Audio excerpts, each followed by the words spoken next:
May I speak in the name of our loving, liberating, and life-giving God. Amen. Please be seated.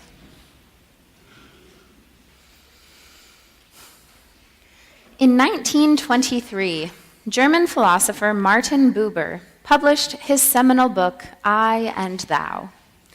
In it, Buber argues that our humanity is essentially constructed through relationships, which fall into two distinct categories: I-it and I-thou. An I-it relationship is one in which we relate to something that we perceive as essentially separate from ourselves, whereas an I-thou relationship has a living, potentially transformative dynamic. I-it relationships always involve objectification.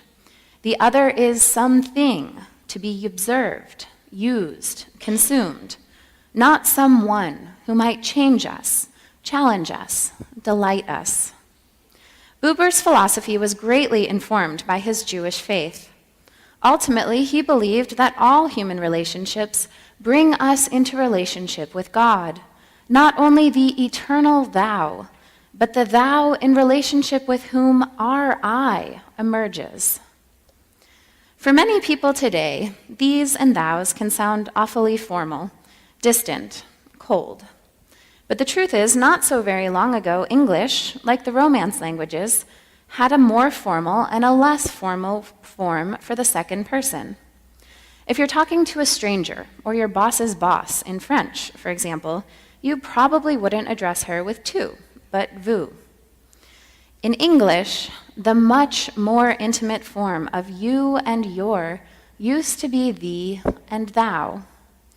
So when Buber writes about relating to God as I, thou, he's not invoking a submissive, obedient, ceremonial relationship, one defined by the strict adherence to rules and proper conduct, but the closeness of two siblings, longtime best friends, a parent and child, lovers even.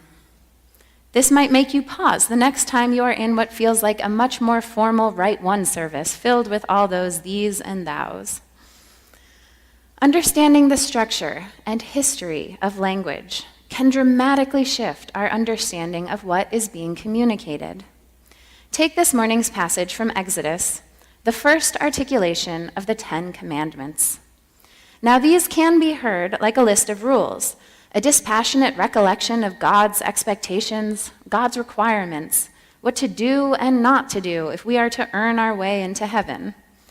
Or they can be heard as they probably were those many thousands of years ago, in the overwhelming uncertainty of the wilderness, at the base of Mount Sinai, as essentially words of comfort and reassurance. To hear them that way, it helps to know something about Hebrew poetry. When you take a moment to think about it, a great deal of the Hebrew scriptures is poetry. Even books that read mostly as prose contain some poems. Think of the evocative visions of the prophets, like the excerpts from Isaiah we hear around Christmas time. The wilderness and the dry land shall be glad, and the desert shall rejoice and blossom. And then there are those whole books that are largely or entirely collections of poems. The Psalms, the Song of Solomon, Proverbs, some of the wisdom texts. And just like academics in English have spent their lives deconstructing and analyzing not only the content of our poetry, but its structures, people all around the world have been doing the same with Hebrew poetry since, well, it's been a very long time. One of the most striking features of Hebrew poetry is known as parallelism, which refers to a balanced repetition in two lines. That is, a statement is made, and the words that follow are a kind of artful rearticulation of the very same sentiment. The wilderness and the dry land shall be glad, and the desert shall rejoice and blossom. These two lines say essentially the same thing, and the beauty of the technique is that the couplet sounds evocative, inspired, not unoriginal. This is such a pronounced characteristic of Hebrew poetry that it also seeps into prose. I'm often reminded of this when I hear Jesus quote Deuteronomy to give his disciples the great commandment, You shall love the Lord your God with all your heart and with all your soul and with all your strength. And then ever so cleverly adds, and you shall love your neighbors as yourself. There's a balance here, a parallelism. Loving your neighbors as yourself mirrors the first commandment to love God with our whole selves. It is another way of saying the same thing. If we take this lens back to the Ten Commandments, something striking becomes clear. This is not a list of 10 different ways to please God. It's not a detailed exposition of good and bad behavior, commendable and punishable deeds. Instead, it is principally a statement about what it looks like to live into the first commandment. I am the Lord your God, who brought you out of the land of Egypt, out of the house of slavery. You shall have no other gods before me. The 10 Commandments are an evocative, inspired description of what life looks like without idols. Growing up, I thought it was the second commandment that addressed idolatry, the one about not making any graven images, like Aaron did with the calf in the wilderness. But that's just one example. Stealing is another. Not keeping the Sabbath is another. Coveting is another. Idolatry refers to the worship of anything other than God, and we are guilty of it every time we prioritize and act out of a desire or interest that is not deeply rooted in the sacred. And this is what the first commandment is really all about. Knowing that the God who delivers us from bondage into freedom, from the slavery of literal and figurative chains, illness and isolation, from shame and ignorance and grief, the God who walks with us through the wilderness, who does not abandon us to our own best, terrible ideas, is enough. When we truly know this, keeping all the other commandments is easy. It just happens.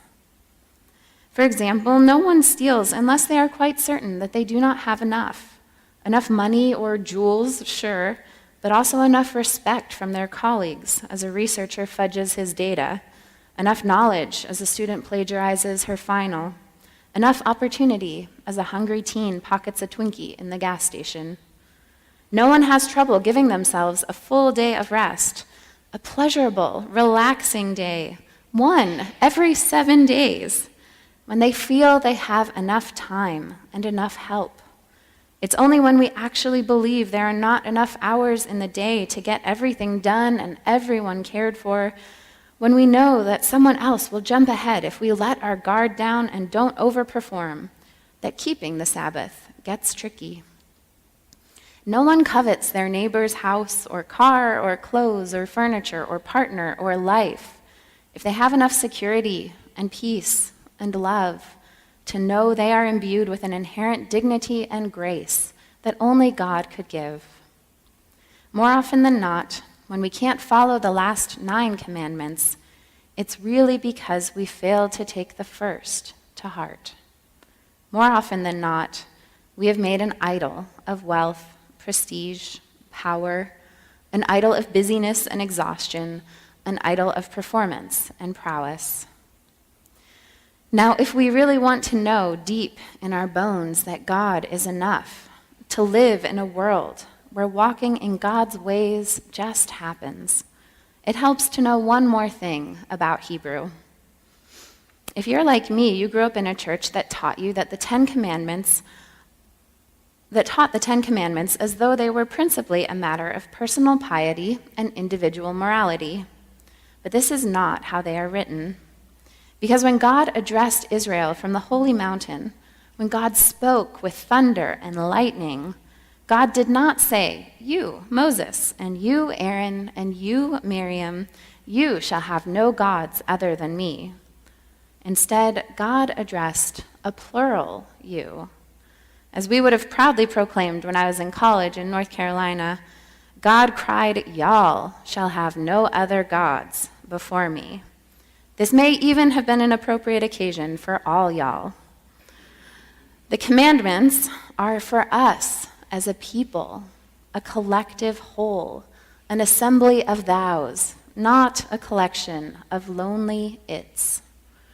When we forget how to be in the world as children of God, together, we become a society capable of imprisoning millions for murder while waging constant war, a society where Las Vegas can happen, or any one of the other more than 1,500 mass shootings since 20 people lost their lives in Newtown, Connecticut in 2012.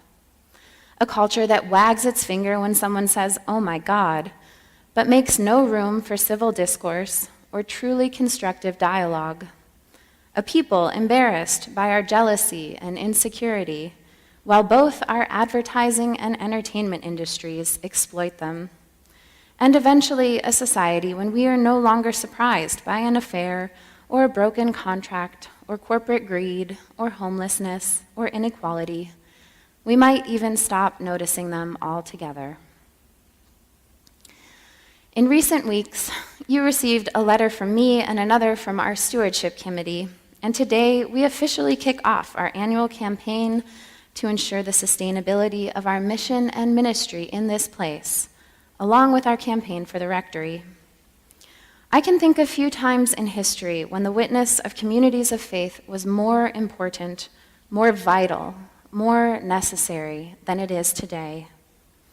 So this year, instead of focusing on the numbers alone, I pray that our stewardship season will be a time of reorientation for us all, a time when we set our hearts, our minds, our wills on God, knowing that it is out of our faithfulness to God's first commandment that our budget and our programs and our worship life and our culture and our world will flow. May we be reminded and comforted by the simple and sacred foundations of our faith, that God is enough, that each and every one of us is beloved and cherished, and that together all things are possible.